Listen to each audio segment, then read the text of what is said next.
Bonsoir à tous et bienvenue dans mon antre. Il y a 2 mois, je vous avais raconté la naissance du plus célèbre héros grec, Héraclès. Si tu ne l'as pas vu, va la voir. Maintenant. T'inquiète, tu reviendras après. Elle est vers là, à peu près. Tu cliques vers là. Voilà. Bon, la dernière fois, on s'était arrêté à Héraclès qui étouffait à main nue 2 serpents dans son berceau qui avait été envoyé par Héra, la femme de son père, Zeus. On va faire un grand bond dans le temps jusqu'à son adolescence pour parler de son éducation et de ses premiers exploits.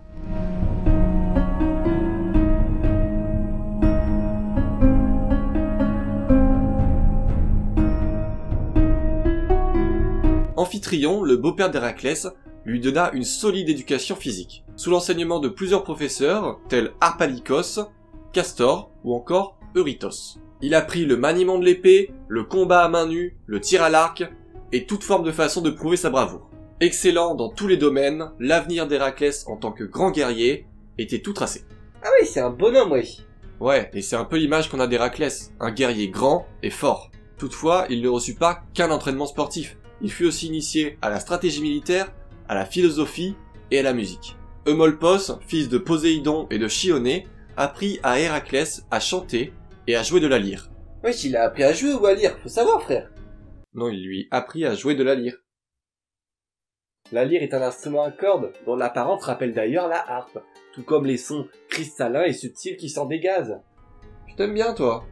Un jour, Eumolpos, son prof de musique, était absent pour l'un de ses cours, et il fut remplacé par Linos, qui enseigna à Héraclès à sa manière. Héraclès refusa de modifier les principes qui lui avaient été appris par Eumolpos, et il tua Linos à coups de lyre.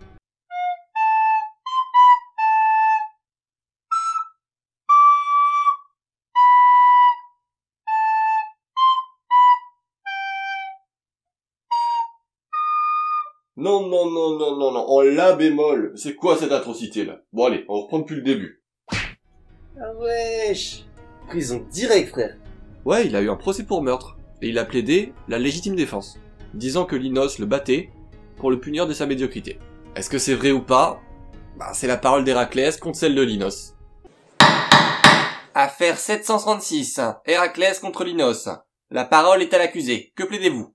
Je suis innocent, monsieur le juge. C'était de la légitime défense? Ouais, c'est votre parole contre celle de la victime. Monsieur Linos, pouvez-vous nous rappeler les faits?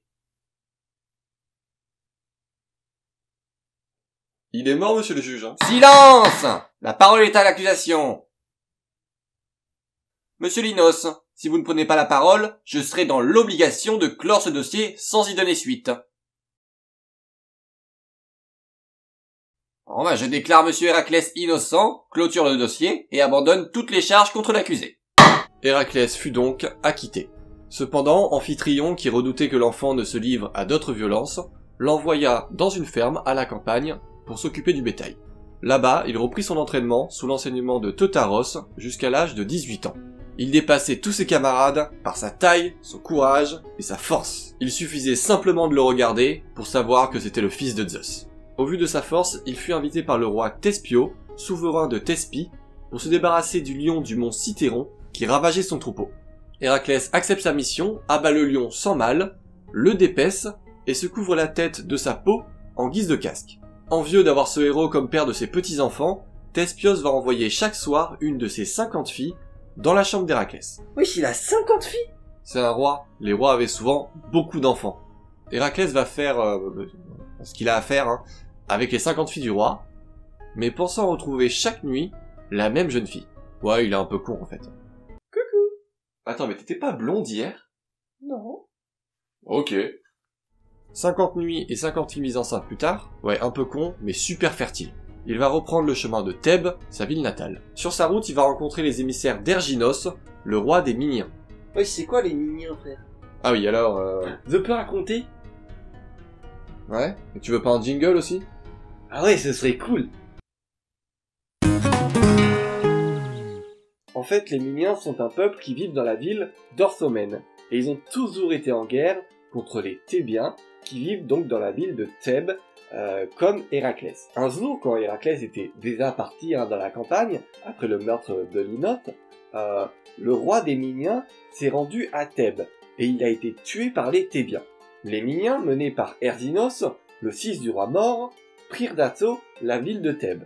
Erginos et son armée battus les Thébiens, les dépouilla de toutes leurs armes et leur imposa un tribut annuel de 100 bêtes. Merci. Donc Héraclès rentre à Thèbes et rencontre sur sa route les émissaires d'Erginos, qui sont eux aussi en route pour Thèbes, pour récolter le tribut annuel. Héraclès fut pris d'une telle colère devant l'humiliation subie par sa ville natale, qu'il saisit les émissaires, leur coupa le nez et les oreilles, en fit des colliers, leur mit au cou, et les réexpédia au palais d'Erginos.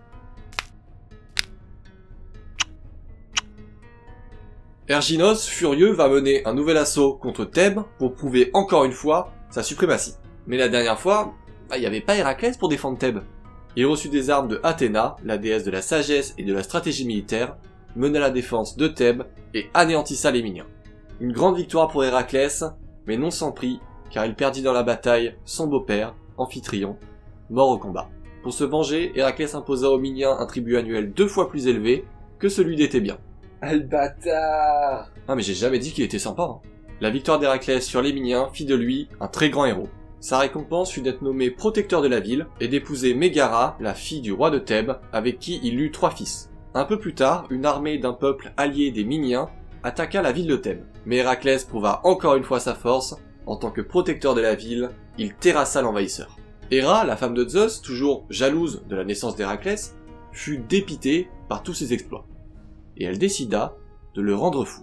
Héraclès, pris d'une folie meurtrière, s'attaqua alors à son neveu bien-aimé Iolaos, le fils aîné de son demi-frère Iphiclès. Mais heureusement, Iolaos réussit à s'enfuir. Héraclès s'attaqua ensuite à 2 autres fils d'Iphiclès et à 6 de ses propres fils. Les 8 garçons étaient occupés à faire des exercices militaires, et Héraclès les abattit et jeta leur corps dans un grand feu. Ah le bâtard! J'ai jamais dit qu'il était sympa, même si là en soi c'est pas de sa faute, c'est la faute d'Héra. Lorsqu'Héraclès reprit ses esprits, il fut horrifié par les actes qu'il avait commis, il s'enferma dans une chambre et resta dans l'obscurité pendant plusieurs jours. Puis il demanda de l'aide à une voyante. Elle lui conseilla de se mettre au service d'Eurysthée pour effectuer des travaux, après quoi il deviendrait immortel. En entendant ces mots, Héraclès tomba dans un profond désespoir. La perspective d'être au service d'un homme qui était bien inférieur à lui était odieuse. Mais il redoutait de contrarier son père, Zeus. Il se rendit donc à Tyrinthe, accompagné de son neveu Iolaos, à la rencontre d'Eurysthée. Ouais, vous avez bien entendu, accompagné de son neveu qui venait d'essayer de tuer juste avant. Putain, fait chier de devoir faire des travaux pour une sous-merde d'humain là. Moi, le grand Héraclès, je vaux mieux que ça. En même temps, si je deviens pas rapidement immortel, papa va me casser la gueule. Bon allez, viens Iolaos. Tu vas conduire mon chat et porter mes affaires. Tonton, t'as essayé de me tuer la semaine dernière, ensuite t'as tué 2 de mes frères, 6 de tes fils qui étaient mes meilleurs amis. J'ai pas confiance de ouf là. Oh, ça va, c'était une petite blague, fais pas ta chochotte. Allez, prends mon sac, là, on y va. Héraclès et Iolaos partirent donc à la rencontre d'Eurysthée, qui confiera à Héraclès 10 travaux. Oui, c'est 12 travaux. Non, 10 travaux. Et vous comprendrez pourquoi on parle des 12 travaux d'Héraclès. Dans une prochaine vidéo. Et ouais, on est déjà à 2 vidéos sur Héraclès et on n'a pas encore parlé de ses travaux. Comme quoi, il y a plus de choses à dire sur lui qu'on ne le pense. Mais ne vous inquiétez pas, dans la prochaine vidéo sur lui, on parlera de ces fameux 12 travaux d'Héraclès. Et pour ne pas la manquer, je t'invite à t'abonner et activer la cloche. Tu peux aussi parler de ma chaîne à tes amis et sur tes réseaux sociaux, c'est le meilleur moyen de me soutenir et de faire avancer la chaîne. Et d'ailleurs, je remercie tous ceux qui le font. Si tu as aimé la vidéo, tu peux laisser un petit pouce bleu et un petit commentaire. Et en attendant mardi prochain 19h pour la prochaine vidéo, tu peux me suivre sur Twitter et sur Insta. Et maintenant, hors de mon antre. Wesh, pourquoi tu l'appelles pas Hercule comme tout le monde, sérieux frère? Ah oui, t'étais un bon dessin animé Hercule, hein. Sur ce, le phénix peut se rendormir.